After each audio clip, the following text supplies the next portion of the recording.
তমলুকে সেখানে শিক্ষিকা খুনে হোটেল ভাঙচুর করা হয়েছে। হোটেলে ভাঙচুর করেন হোগলবেড়িয়া গ্রামের বাসিন্দারা। হোটেল ভাঙচুর ক্ষুব্ধ জনতার যে ছবি এই মুহূর্তে আপনারা দেখছেন, এবং এরপর হলদিয়া মেচেদা জাতীয় সড়ক অবরোধ পর্যন্ত করা হয়।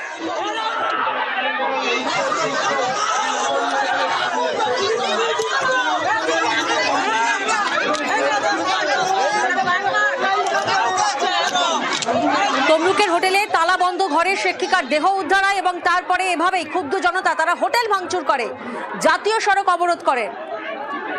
সুজিত প্রতিনিধি আমাদের সঙ্গে রয়েছেন, সরাসরি সুজিতের কাছে যাব। সুজিত, পুলিশের অনুমান যে শ্বাসরোধ করে খুন করা হয়েছে, এই খুনের নেপথ্যে কারণ কি, কে জড়িত এবং জনতা এভাবে এই হোটেলটি কেন ভাঙচুর করছেন?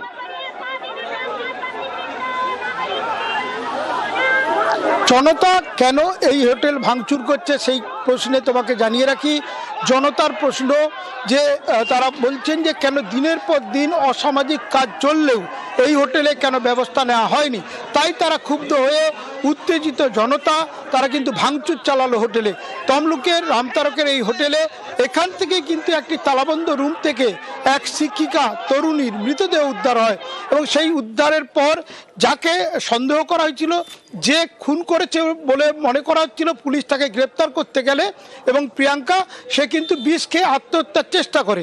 এই যে ঘটনা সবটা নিয়ে কিন্তু এলাকার মানুষের ক্ষুব্ধ তারা, কারণ বলছে এই হোটেলে অসামাজিক কাজকর্ম চলে কিন্তু পুলিশ প্রশাসন কোনো ব্যবস্থা নেননি এবং সে কারণেই তাদের ক্ষোভ তারা উগরে দিলেন। তারা শুধু হোটেলে ভাঙচুর নয়, প্রিয়াঙ্কা একই সঙ্গে হলদিয়া মেচেদা গুরুত্বপূর্ণ জাতীয় সড়কে অবরোধ করে তারা দফায় দফায় বিক্ষোভ দেখালেন। তারা বলছেন অসামাজিক কাজ বন্ধ করতে হবে হোটেলে।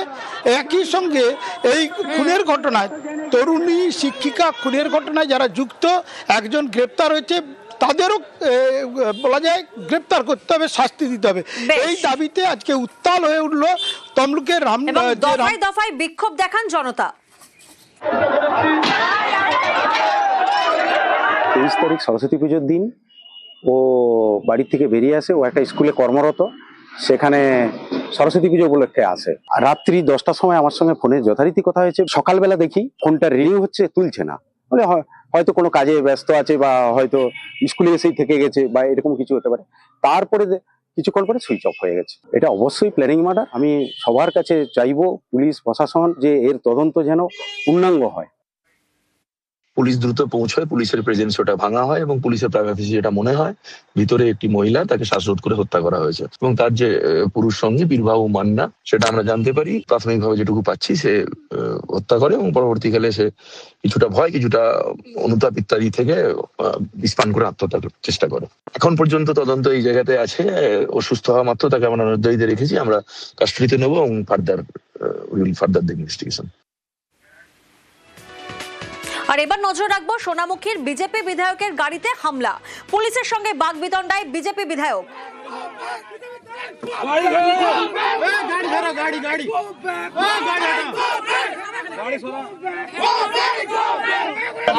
আপনি আসছেন, গ্রামে বিভ্রান্ত করেছেন, এলাকায় উন্নয়নের বিভ্রান্তি কি করে? ঠিক আছে, আপনি একটা বাউরি পাড়ে আগুন ধরেছিল, পুরোটাই করেছে। কি করেছেন আমার ভূতের জন্য কি করেছেন? ভূতের থেকে কোনো আবেদন আসেনি, ভূতের থেকে আবেদন নিলে অবশ্যই মহেশপুরে কি কাজ করেছেন? ভূতের থেকে আবেদন আপনি 5 বছরে কি করেছেন সেটা তো বলতে হবে। আপনি তো 5 বছর জনপ্রতিনিধি, আমার টাকা পায় 70 লক্ষ টাকা, সেই টাকার কাজ করেছি। কোথায় করেছেন? আমাদের এখানে কোথায় করেছেন? আজকে 2 মাস পরে ভোট, আপনি একটা বিভ্রান্ত ছড়ানোর জন্য ভোট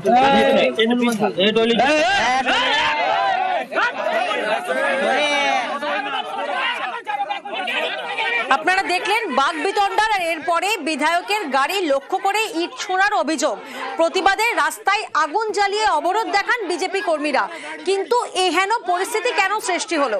দেবব্রত প্রতিনিধি আমাদের সঙ্গে রয়েছেন, সরাসরি দেবব্রতর কাছে যাব। দেবব্রত, আমরা দেখছি অভিযোগ পাল্টা অভিযোগ, কিন্তু এই পরিস্থিতির সৃষ্টি হলো কেন? গন্ডগোলের সূত্রপাত কোথা থেকে?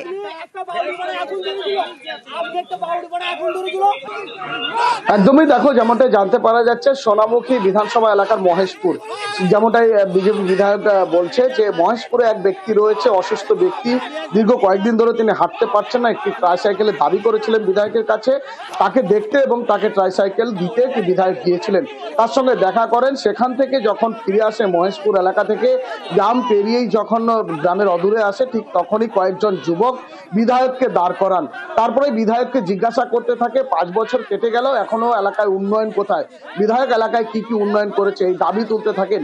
এরপরেই কিন্তু বিধায়কের কর্মী সমর্থক যারা ছিল তাদের সঙ্গে ও তাদের বিবাদ বেঁধে যায়, বাক বিতণ্ডা বেঁধে যায়।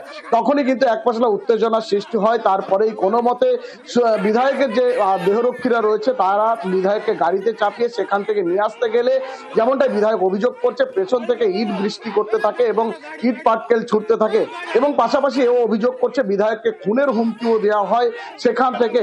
এরপরেই সেখান থেকে কোনো মতে বিধায়ক চলে আসে সোনামুখী চৌরাস্তার মোড়ে, সেখানে কর্মী সমর্থকদের নিয়ে টায়ারে আগুন জ্বালিয়ে রাস্তা অবরোধ করে রীতিমতো বিক্ষোভে ফেটে পড়েন এবং দোষীদের গ্রেপ্তারের দাবি জানাতে থাকেন। সেখানে বিক্ষোভ তুলতে গেলে সোনামুখী পুলিশের সঙ্গে রীতিমতো বাক বিতণ্ডা বেঁধে যায়, উত্তেজনাকর পরিস্থিতি তৈরি হয়। বিধায়ক এবং বিজেপি কর্মী সমর্থকদের দাবি, তৃণমূল আশ্রিত দুষ্কৃতীরা এই ঘটনা ঘটিয়েছে, তাদের অবিলম্বে কিন্তু গ্রেপ্তার করতে হবে, নয় তাদের বিক্ষোভ চলবে।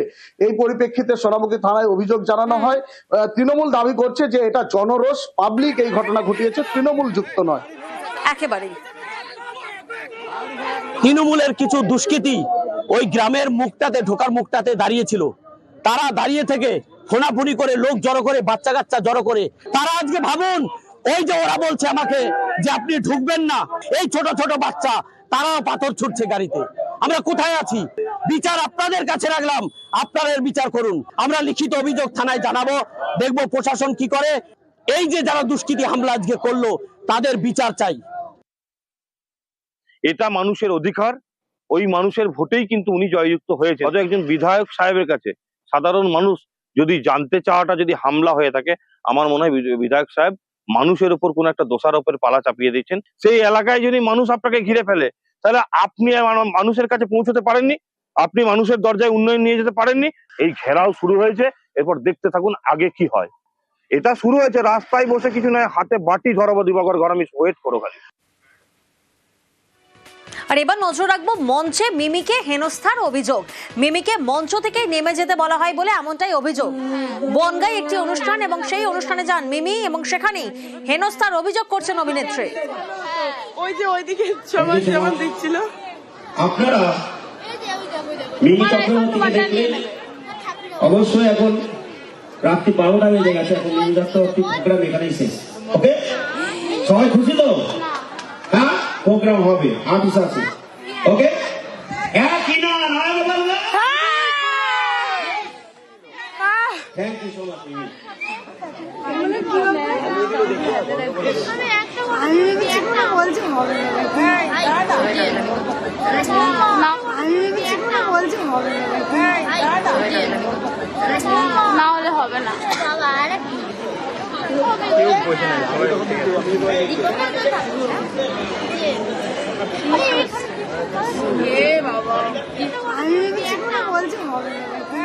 যে ভাইরাল ভিডিও এই মুহূর্তে আপনারা দেখছেন বনগাঁর একটি অনুষ্ঠানে, এবং এই অনুষ্ঠানে অভিনেত্রী মিমি তিনি হেনস্থার অভিযোগ করছেন।